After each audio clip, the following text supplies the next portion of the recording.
And before we get started, I would really love if you hit the subscribe button and the notification bell so you can get the latest content from the YouTube channel, The Last Rewind. And don't be shy about leaving your comments at the bottom of the page because you are the sole reason why this channel will be successful. Thank you.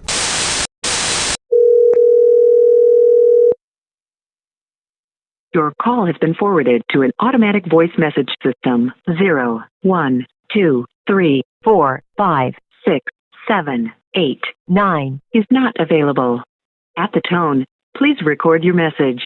When you have finished recording, you may hang up or press 1 for more options. Hello, Shannon Sharpe. This is Rich Paul calling on behalf of my blessed king, Lebron James. I heard what you had to say about my king and yours as well. How dare you speak unkindly of the king? I just called to tell you that you are put on administrative leave. You are no longer covered under the health coverage of LeBron James. You will no longer receive your weekly allowance. You will no longer receive front row tickets to the Oscars, Grammys, and my next child's birthday party until you prove your worth again. After all we've done for you, we found you a job on ESPN First Take, and this is how you repay us. We removed you under the rule of that evil Skip Bayless, and you show us this kind of gratitude. You will pay dearly for this. Also, my cousin has invited you to a baby shower. Could you please bring a gift? Thank you. So that's how I imagine the conversation with Rich Paul to Shannon Sharpe would have went.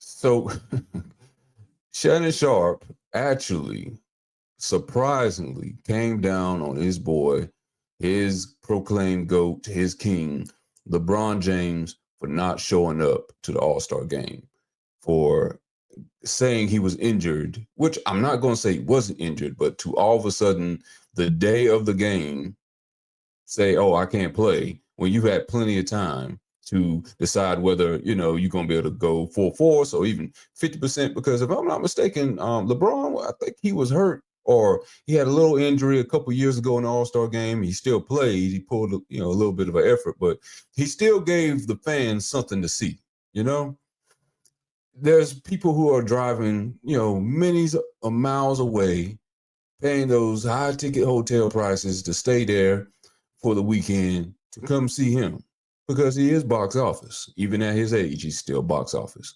But it was surprising to see LeBron James, not LeBron James, but Shannon Sharpe actually take LeBron to task. And of course, Stephen A had to put his 2 cents in, but check out and see what Shannon Sharpe had to say about his boy. And he could have did the exact same thing that Giannis did. Giannis says that he's not going to play. Adam Silver was able to name Trae Young as his replacement. Giannis still showed up, put on his uniform, and supported. I don't get and LeBron didn't. If the reports are true, he didn't arrive until Saturday. So I just don't get it. Because I believe Norman Powell was deserving. Guys, y'all can correct me if I'm wrong. I believe Norman Powell was deserving of that.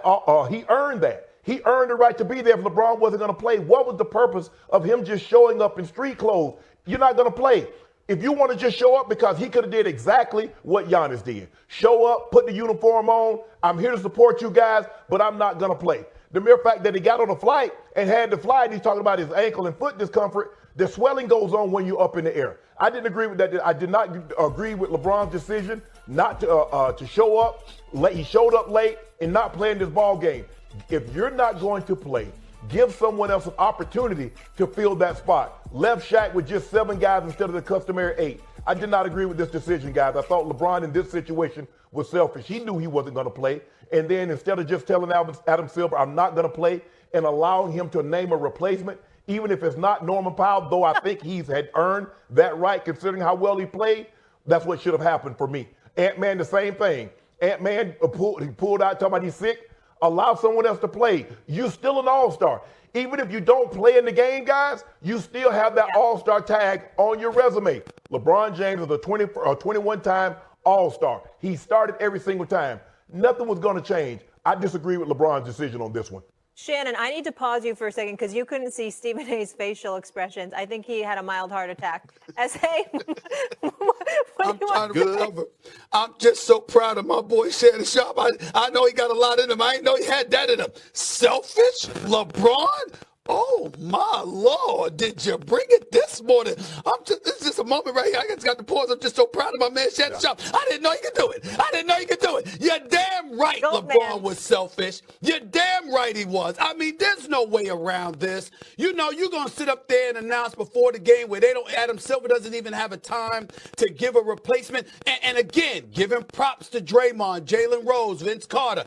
All three of them pointed that out. They said the same exact thing the minute it was discovered that LeBron James had announced that he wouldn't be available. Yo, you could have let people know earlier. There would have been time for a roster spot to be filled. There's some deserving All-Stars. And I love the fact, Shay, that you brought up Norman Powell because that would have been my selection. That brother has been balling for the Clippers all year long. What a special, special season he has had. You're LeBron James. And listen, like I said before, we know how great he is. We know he's on the Mount Rushmore. We know the championships, the MVPs. You know the fact that he never cheats the game, that he answers the call.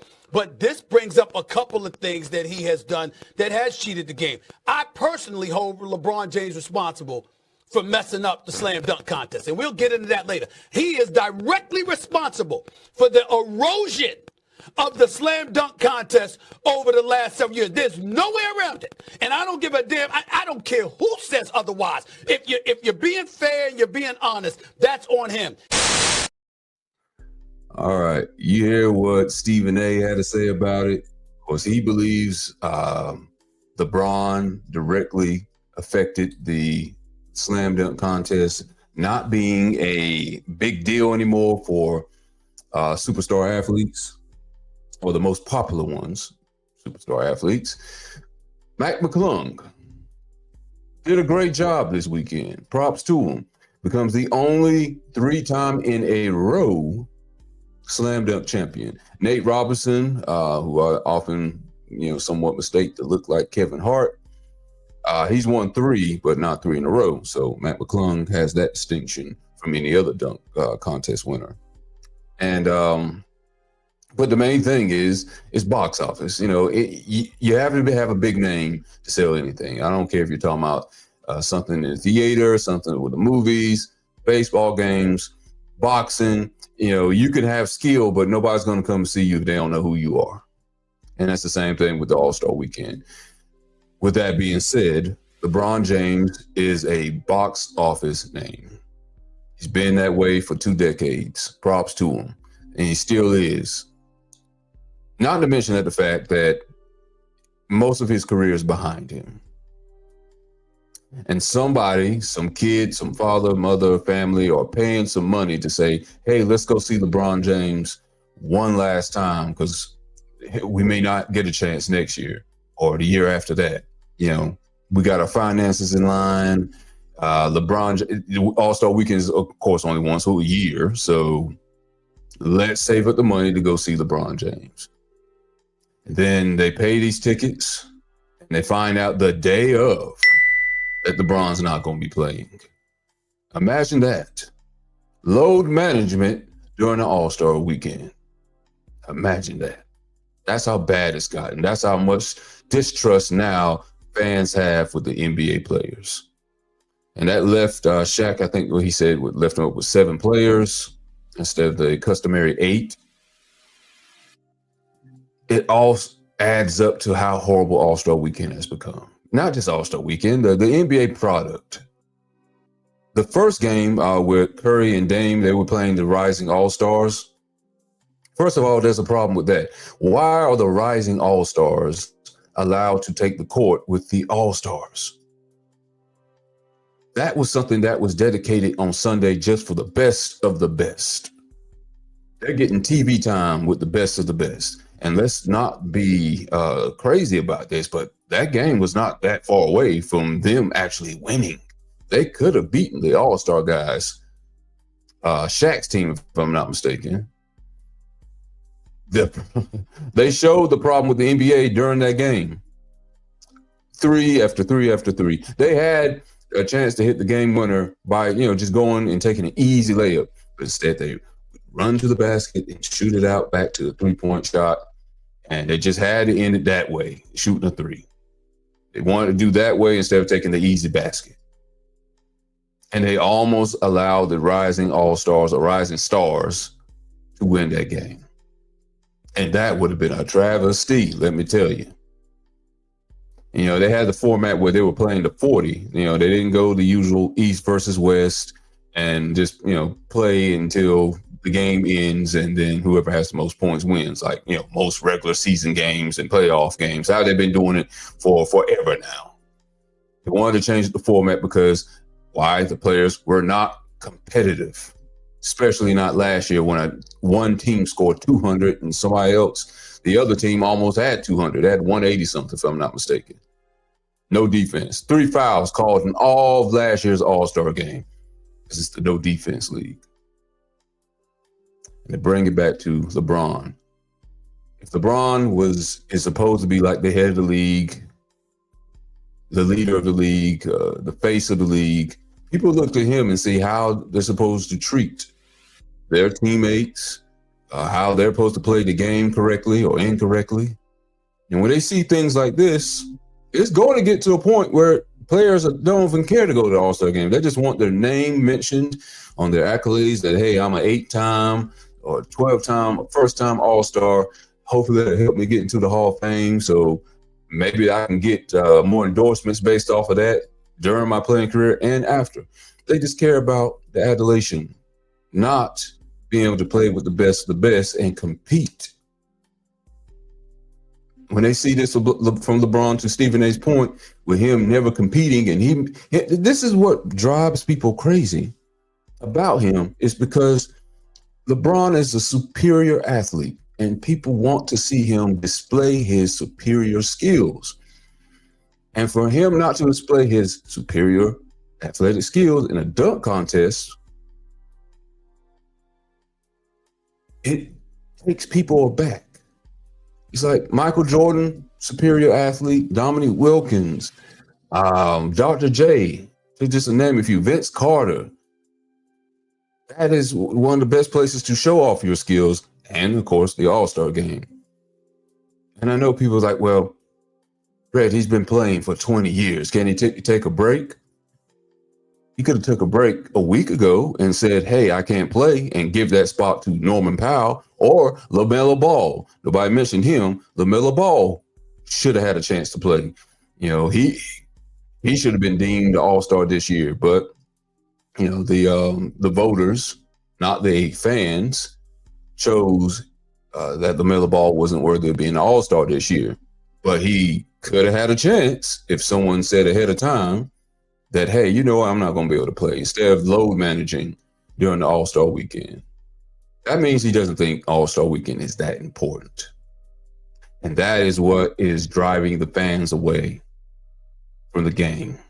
It's going to continue to be like this. It's going to get worse. I'm telling you, it's going to get worse. They were competitive in this year's format, but it was more about the entertainment. It was more about the people who are singing and doing side things or whatever that had nothing to do with the game. It's almost like it was a halftime show throughout the game. NFL, they have a halftime show and then they go back to the game. The game's important in the first half. You got the halftime show. You see who the artist is. You judge and see how great or bad their performance was. And then it's back to the game, the most important part. It seems like now I'm starting to only care about who's going to sing or rap or whatever that year for the NBA All-Star weekend. That's where it's getting to. And the game is taking a back seat. That makes no sense when that's the product you're actually paying for or going to watch on TV or whatever. You know, it doesn't make any sense, and I don't think it's going to get better, regardless of what format they try to make this year, next year, and a decade from now, because it's the attitude of the players. And LeBron is the elder statesman, and they look to him to see how they're supposed to properly or improperly act. And it's just going to get worse. I'd like to hear your comments. Please leave those below. Make sure to hit the like and subscribe button. And I will see you on the next episode of The Last Rewind. Y'all have a good day. Peace.